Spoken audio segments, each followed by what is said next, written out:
வணக்கம். மாநில செய்திகள் வாசிப்பவர் கிருஷ்ணவேணி கோபியானந்த்.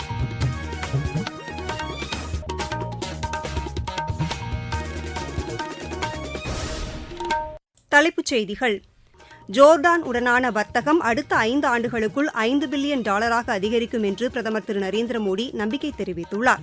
வாக்காளர் பட்டியல் சிறப்பு தீவிர திருத்தப் பணிகள் தேர்தல் ஆணையத்தின் அரசியல் சாசன அதிகாரத்திற்கு உட்பட்டது என்று மத்திய அமைச்சர் திரு ஜே.பி. நட்டா கூறியுள்ளார்.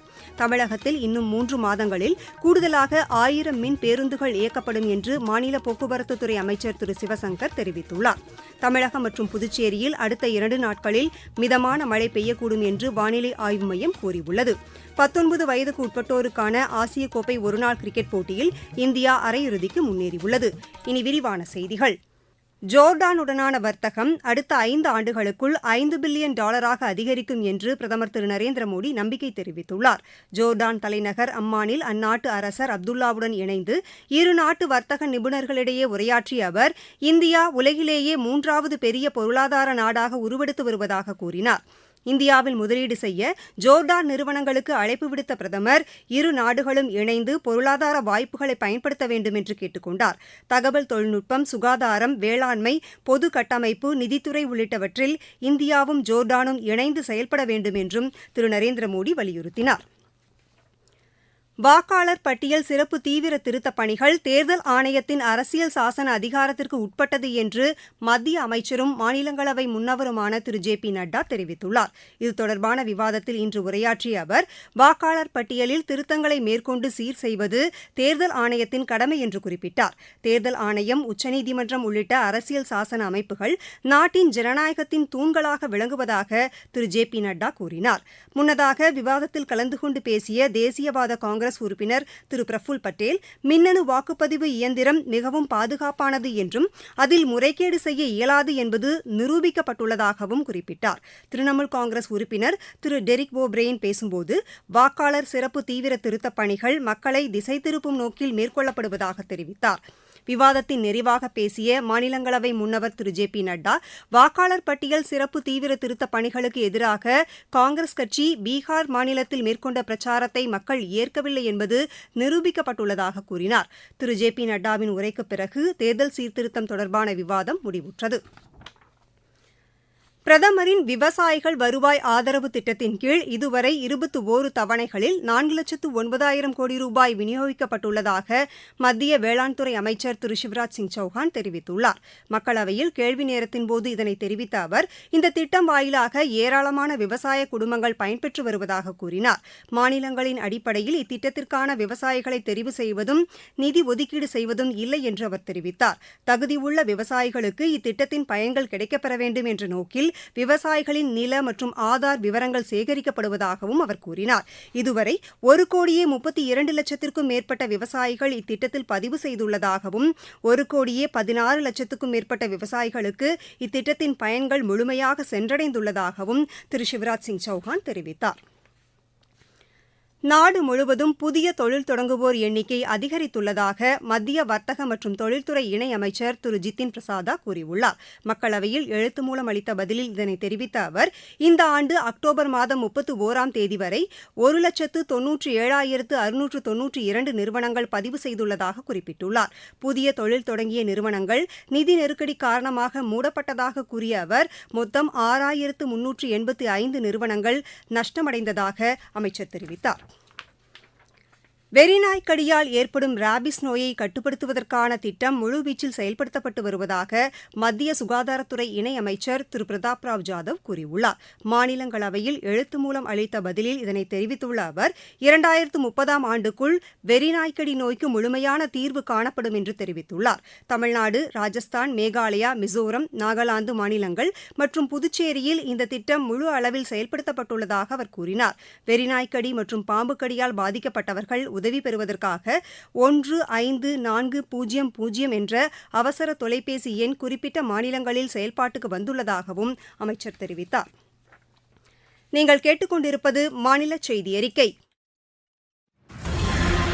நாட்டு மக்களுக்கான வரலாற்று சிறப்புமிக்க மோடி அரசின் பரிசு சரக்கு மற்றும் சேவை வரி குறைப்பு. மருத்துவம் மற்றும் ஆயுள் காப்பீட்டிற்கான வரி முழுமையாக ரத்து. 36 உயிர்காக்கும் மருந்துகள் மீதான வரியும் ரத்து. அடுத்த தலைமுறைக்கான இந்த சீர்திருத்த நடவடிக்கைகளில் மாணவர்கள் பயன்படுத்தும் ஸ்டேஷனரி பொருட்களுக்கான வரி ரத்து. வீட்டு உபயோக மின்னணு பொருட்கள் மீதான வரி குறைப்பு.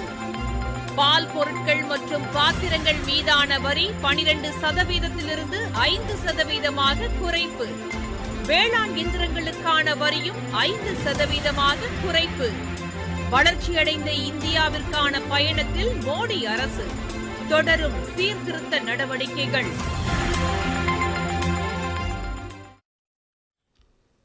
தமிழகத்தில் இன்னும் 3 மாதங்களில் கூடுதலாக 1000 மின் பேருந்துகள் இயக்கப்படும் என்று மாநில போக்குவரத்துத்துறை அமைச்சர் திரு சிவசங்கர் தெரிவித்துள்ளார்.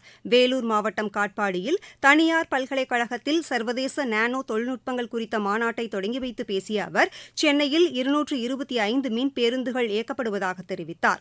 ஆராய்ச்சி கல்விக்கு 65,000 ரூபாய் வரை உதவித்தொகை வழங்கி வருவதாக கூறிய அமைச்சர் முனைவர் பட்ட ஆராய்ச்சி படிப்புகளுக்காக ஆண்டுக்கு 1,50,000 லட்சம் ரூபாய் வரை உதவித்தொகை வழங்கி வருவதாகவும் சுட்டிக்காட்டினார். இந்த மாநாட்டில் 20 நாடுகளைச் சேர்ந்த 300 விஞ்ஞானிகள் மற்றும் இந்தியாவைச் சேர்ந்த விஞ்ஞானிகளும் கலந்து கொண்டுள்ளனர்.